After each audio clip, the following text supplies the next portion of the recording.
This is Andrea Askowitz of Writing Class Radio. Our submission period is now open. Send us your best personal story, 1,200 to 1,500 words on any topic. Please check our submission guidelines at writingclassradio.com. We pay. I'm Andrea Askowitz, and this is Writing Class Radio. You'll hear true personal stories and learn a little bit about how to write your own stories. I'm Allison Langer. Together, we produce this podcast, which is equal parts heart and art. By heart, we mean the truth in a story. And by art, we mean the craft of writing. No matter what's going on in our lives, Writing Class is where we tell the truth. It's where we work out our shit. I wasn't thinking we would say it like that this time. Today on our show, it's going to be a little different.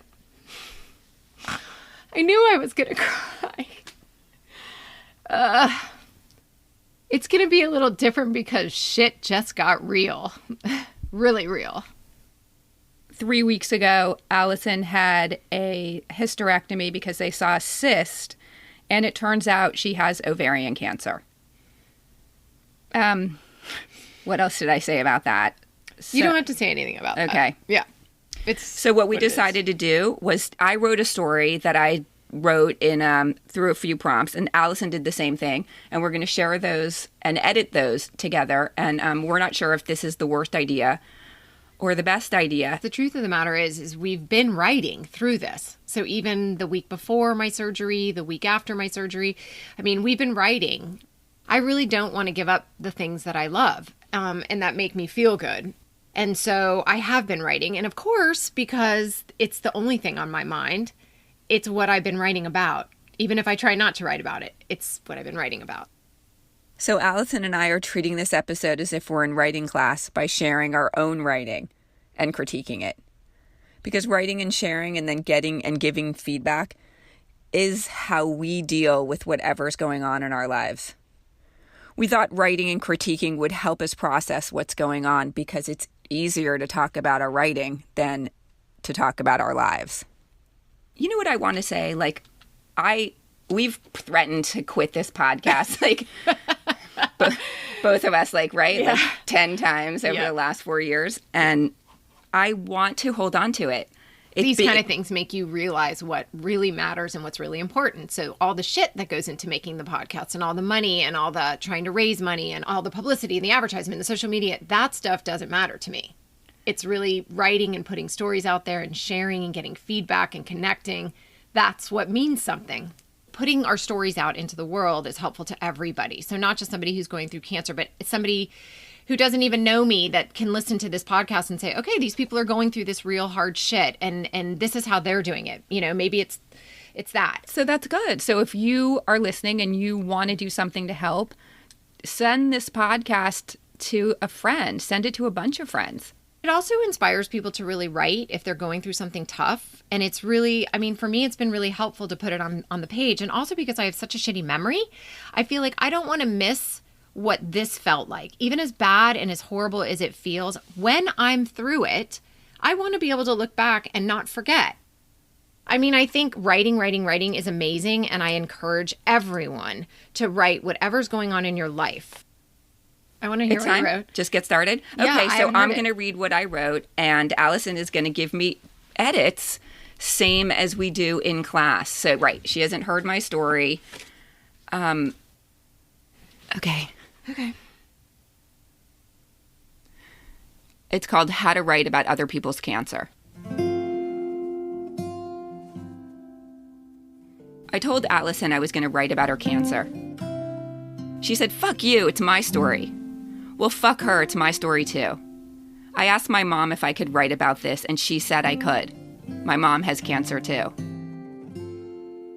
On Tuesday, Allison's friend Gallia and I took Allison to 2 doctor appointments. One is the same doctor my mom goes to. We drove down US 1, then onto 95, the same as I've done 5 times now with my mom. We valet parked and walked to the reception, same as before. We took the second elevator to the 3rd floor and waited. There's always a wait. A white board behind the receptionist said, "Delay 1.5 hours." Gallia and I went to the cafeteria for coffee. I ordered a double cortadito. I felt over-caffeinated. We waited in the small but orderly waiting area listening to the food channel on the flat-screen TV. Allison got called in to take her vitals. Gallia and I followed. We were like elephants.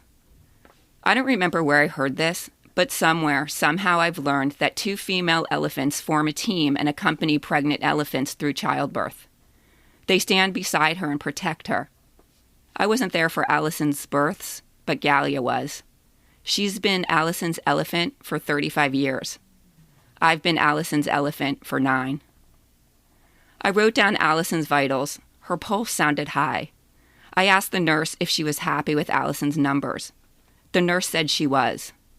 I worried I had overstepped my role by asking a question. I was there to take notes. I'm good at taking notes. I have a notebook labeled Mom, where I write down my mom's vitals and what meds she needs and doctors' cell numbers when they give them to us. I flipped my notebook over and labeled it Allison. The nurse was adorable. She told us the doctor was in a good mood today. She told us he's single. Gallia told her she ran an organization to help single people meet people organically. We laughed about setting up the doctor. 2 hours later, we were escorted into exam room 2. Same room I've sat in with my mom. No one wanted to sit on the exam chair with a paper sheet. So like always, the nurse brought in 2 extra chairs. We waited. Gallia went to the bathroom and texted me, "Let's cool it with the singles talk and focus on Allie. I don't want to get banned from the team."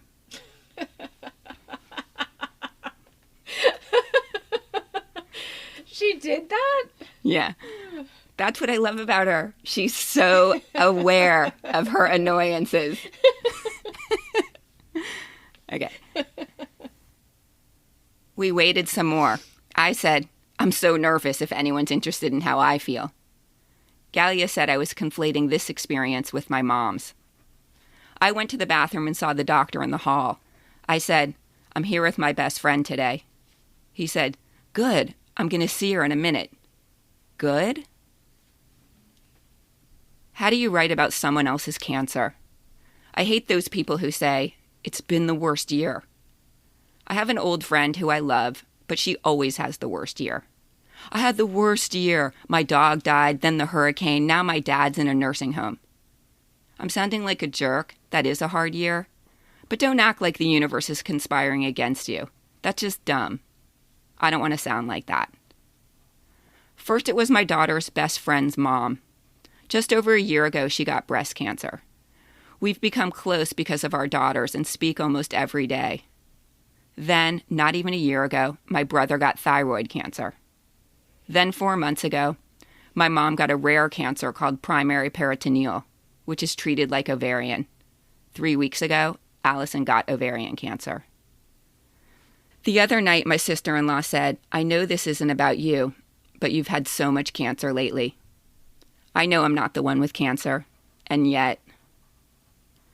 Next week, I'm going to Spain. I'm moving my family for a year. It's a recurring dream I've had since I spent a college semester in Madrid 30 years ago. And after the last presidential election, that dream became urgent. My kids are going to a Spanish school. We're going to learn Spanish fluently. At least they will. We're going to see the world from another perspective. I can't get to Spain fast enough. At the same time, I don't want to go. I want to be at these doctor appointments. Allison is going to tell me to get vulnerable. How do you feel? Duh. Scared, sad, fucking pissed that my friend has to go through this. My mom is 4 cycles in. 4 times she sat in the chemo mill, which is what it looks like. Big medical lazy boy chairs, chair after chair, separated by dingy hospital curtains. No windows. The nurse hooks her up with an IV, and she sits and dozes while the poison drips in slowly. It takes hours. Hours. 6 rounds, 3 weeks apart. The first round was the hardest because we didn't know what to expect. We got a long list of side effects. Nausea and fatigue, we knew. Hair loss, we knew. But when her chest turned fire red, we couldn't tell if that was flushing or a rash. The list said, "If you develop a rash, call the nurse practitioner." It was Friday at 10 p.m. We called the nurse. No one answered. Allison starting the same regimen next week. Everyone handles chemo differently. 10% can't handle it at all. My mom is 78 years old. She is not an athlete. She is not particularly tough. Frankly, she's a prima donna. That's what I thought before she started chemo. And I was wrong because she is handling chemo like Wonder Woman. Allison is 51. She is an athlete. She is tough. But I am seeing many similarities between these two of my favorite women in the world. They say attitude matters, and that scared me at first because my mom cannot put on a happy face. She is incapable of pretend, and so is Allison. Turns out that's what makes a good attitude. The truth, feeling the pain, and expressing anger and fear. Before she started, my mom told me every morning she woke up with that old 70s song, Seasons in the Sun, running through her head. Goodbye, my friend, it's hard to die, when all the birds are singing in the sky. Now she wakes up with Freddie Mercury in her head. We are the champions, my friend, and we'll keep on fighting till the end. We are the champions. We are the champions of the world.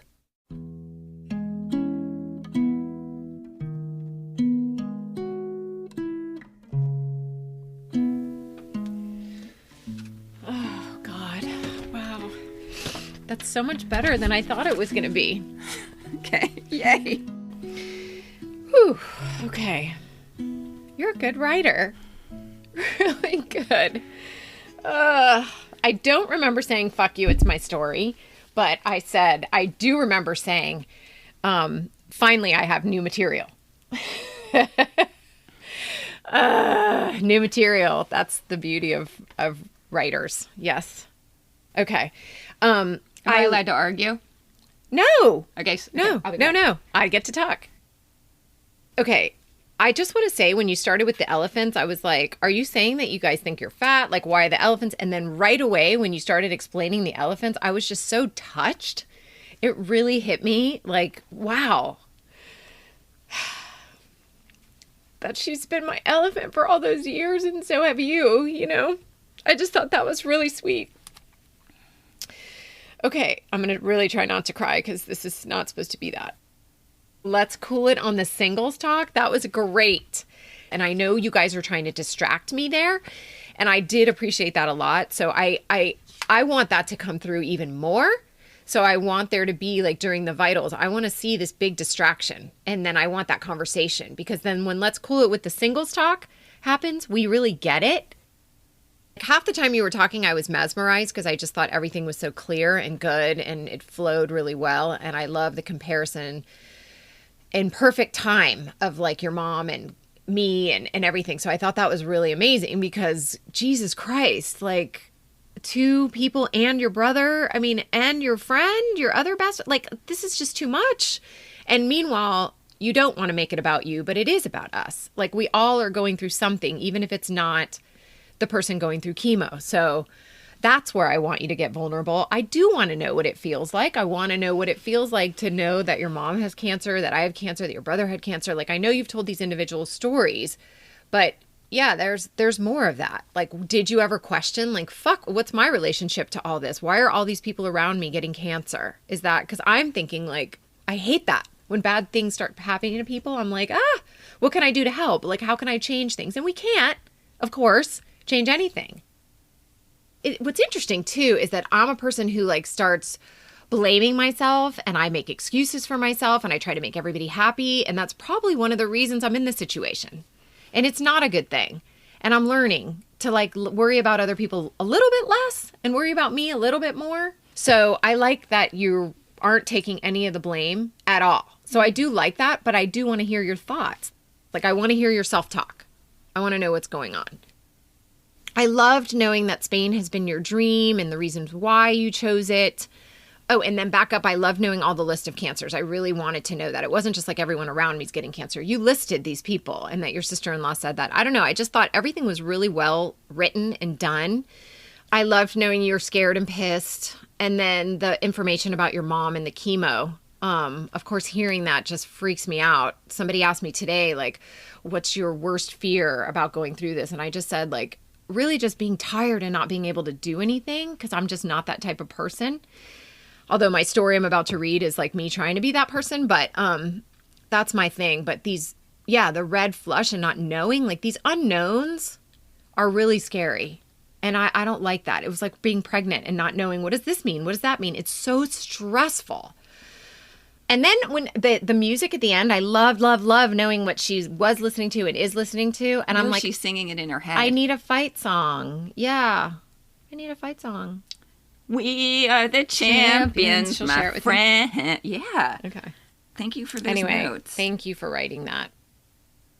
Allison is going to read the story she wrote about what she's going through right now when we come back after a break. Hey, writers. For the last 45 years, I've been going to tennis clinics to practice forehand, backhand serves. What does this have to do with writing? Well, practice, I've learned in the last 45 years, is what it takes to get good at anything. And that's why Writing Class Radio hosts a tips clinic, a writing tips clinic. We do this every second Saturday so that we can all practice going to scene, writing like we speak, omitting needless words, everything that it takes to become great, or at least better at writing. So join us every second Saturday from 12 noon to 1 Eastern Time on Zoom. To join, go to writingclassradio.com and click the link for the tips clinic. It's $10, and believe me, it's a lot cheaper than a tennis clinic. See you there. We're back. You're listening to Writing Class Radio. This is Andrea Askowitz.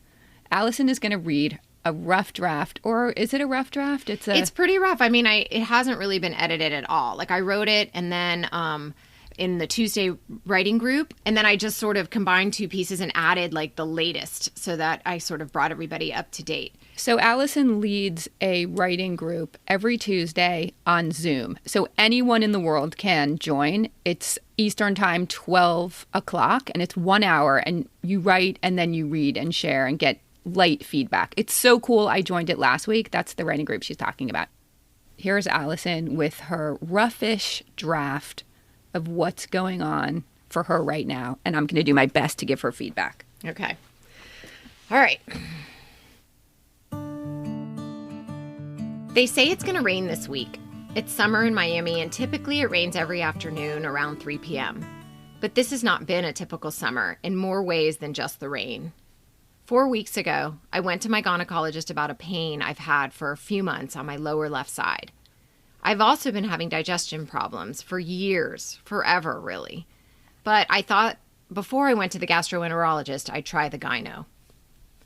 Turns out I've got a large fluid-filled cyst on my left ovary. The technician said it looked fine, may even dissolve on its own. But when the gynecologist called a day later, she said it had irregularities and sent me for a CA-125 blood test. CA-125 measures the proteins in your body. High CA-125 is one of the markers for ovarian cancer.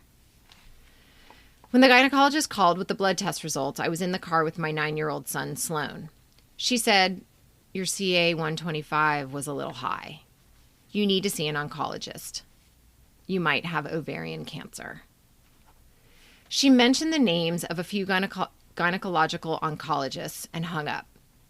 She probably said, "I'm here for you," or "I'm sorry," because we're friends. I've known her for 15 years.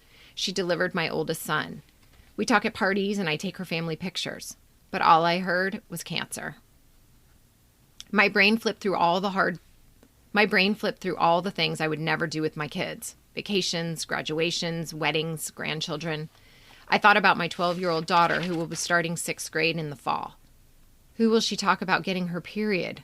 Who will she talk with about getting her period, or the mean girls at school? I suddenly regretted giving my photography and writing clients priority over my children. I should have spent more time on the couch with them just doing nothing. What was I trying to prove, working so much?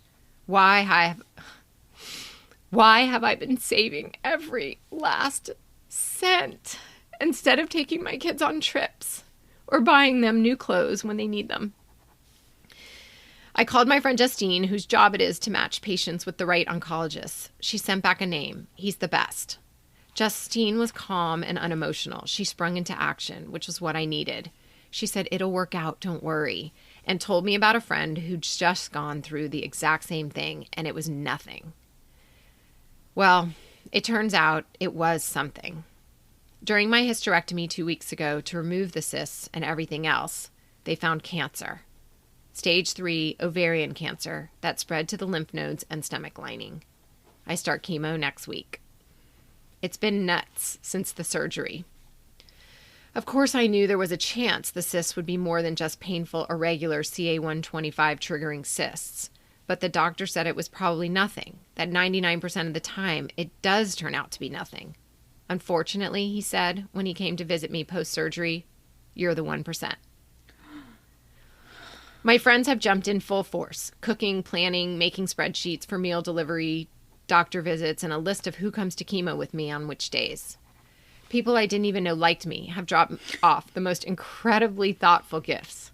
Gluten-free, dairy-free, sugar-free muffins that I hid in the back of the fridge so the kids wouldn't find them. Turmeric tonic, books, bracelets, candles, and orchids. I get daily supportive texts sending love and peace and healing prayers. The outpouring is both wonderful and overwhelming. It reminds me that I'm facing the most difficult battle of my life. One I have no intention of losing. It's been more than a wake-up call. It's been a 5-alarm fire. Make no mistake, I'm woke. I've started looking at my life and asking why. Why is this happening to me now? I do a lot of things right, like eat and exercise. But I also have been running on high stress and not enough love for the last 5 years. For the last 5 years, I've worked constantly, like every waking minute constantly. There have been days when I forget to eat. There are days where I forget to eat or work out. There's no time for men or dating. I let calls go to voicemail, then text back when I'm driving. I know that's bad. If I do pick up the call, I let the person on the other end know they're interrupting a very busy woman. I've worried about money when I probably couldn't go broke if I tried. But I've yelled at the kids for wanting to go out for ice cream or ordering too much food at lunch. God, that's so embarrassing. I haven't repaired the holes in the walls or the peeling paint. The furniture is all mishmashed hand-me-downs. If you're getting rid of old furniture, I'll take it. I have convinced myself that spending money is a bad thing. And if I do spend, I'll go broke. And because I've worried about going broke, I've held on to my photography business even though I haven't enjoyed it for years. The money is great, but the stress is too much. It's been 25 years. It's time to let that go. And I have started that process, and it feels good. Since the diagnosis, I've referred all my photography business to a friend. I take my kids out to lunch. I let them order steak and as many sushi rolls as they want. I've turned my phone on silent mode and only look at it when I'm available. I've told my writing clients who call on the weekends I will get back to them on Monday, and they seem fine. I've started getting massages, making plans with friends, and spending more time with my children. They need me. They're scared too.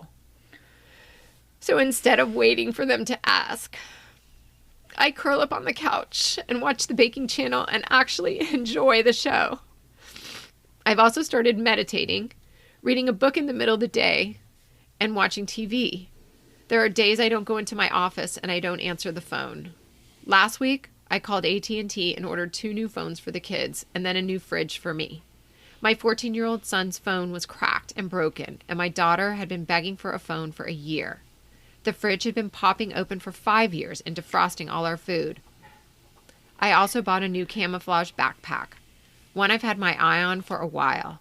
I plan to take it to chemo with me, stuffed with my computer, a book, a pillow, and a blanket.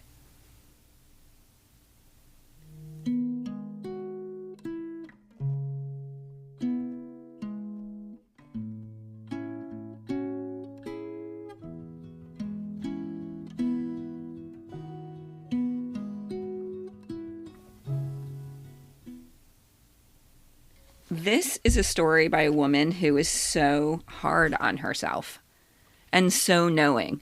Like that was my first impression. She's just like, seems angry at herself for working so hard. She's being so hard on herself for how she was trying to save money and working at what I think she thinks was the expense of her children. The big question I want to know is what and she's getting to it. She's starting to get to it. But why is spending such a big issue? What is that a cover for? Okay, I'm going to start from the beginning, and I'm going to say like all the things that that hit me and what I want to know more about, and maybe some of the things that I would cut or change. Okay, we're grounded in the summer. It's right now. It's not a typical summer in more ways than just it's not been raining normally. And then she just goes right in and tells us why. I wanted to know why she had digestive problems, and I wanted to know what made this narrator think she should go to a gynecologist. I don't know, like what gave her that idea. And then they found the cyst, and it was so well explained. It's really hard, I think, to explain anything medical, but she did in a really clear way. CA125 is one of the markers for ovarian cancer. I'm wondering, is it a marker for all cancer or just ovarian? I wondered. Then it was the doctor who said, your CA125 is a little high. I love this moment. So she's in the car with her son, and she probably said this and this and this because she's a sweet woman, but all the narrator heard was cancer. And that just felt so real. And then her brain went through all the things that she might not be able to do. There she gets into that regret moment. She regrets giving her photo and writing clients priority over her kids, and the saving money. So there's both of those things are so big for this narrator, working really hard and saving money rather than spending it. That's the story. I wondered, I was a little confused here so she calls her friend Justine, who's the woman who was going to get her connected to the right cancer doctor. That's her job. Okay. So, this woman, Justine, told her that it was probably nothing. So we already know that this narrator has cancer, but in this moment, she doesn't. So I think what needs to be explained here is that Justine says a lot of people have these cysts, and a lot of people have high numbers, and it's just a cyst.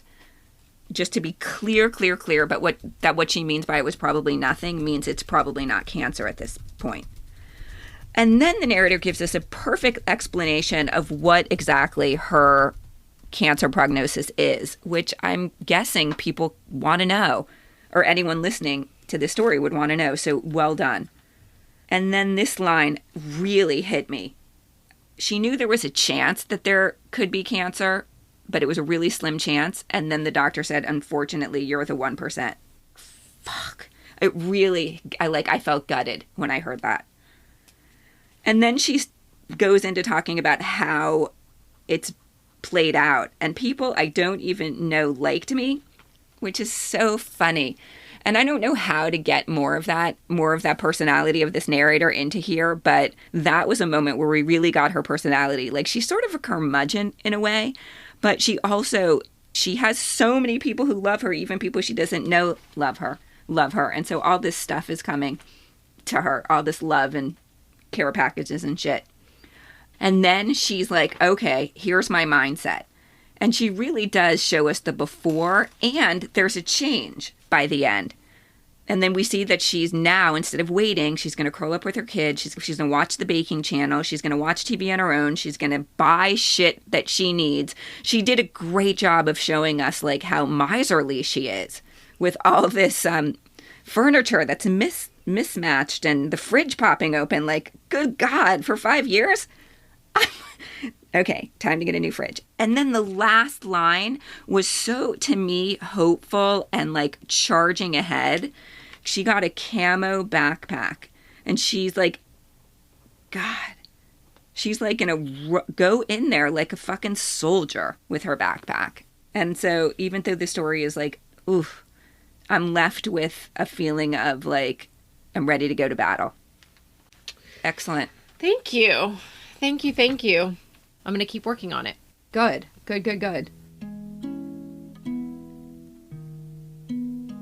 I want to tell our listener that we are going to go to once a month, launching once a month, just to give ourselves more time, just so that we can do the best we can on each podcast, and so that we can work on, being healthy and doing well in other ways. So listen for us the first Wednesday of every month.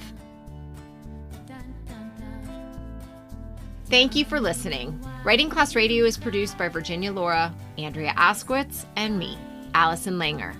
Theme music by Christine Corey.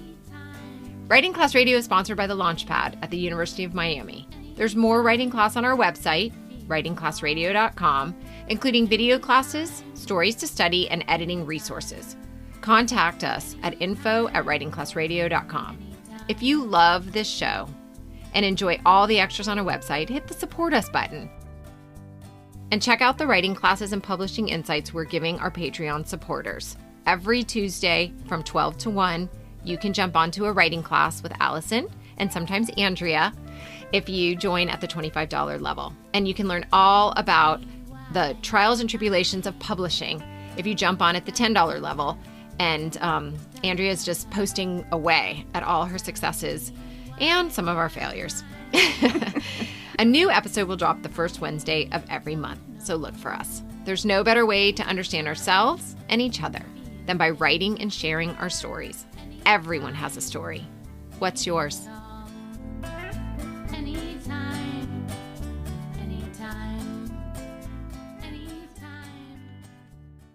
There were two beautiful moments where she teared up.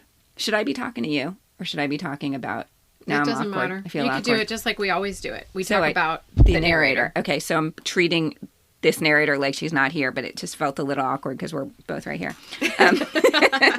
We're only us two, but... Are your poor communication skills holding you back from being the leader you know you can be? The Master Communicator is a podcast that can help you improve your communication skills in just a few minutes a week. I'm David Tyler, a broadcaster and communication coach, and each week I deliver bite-sized masterclasses for busy leaders like you.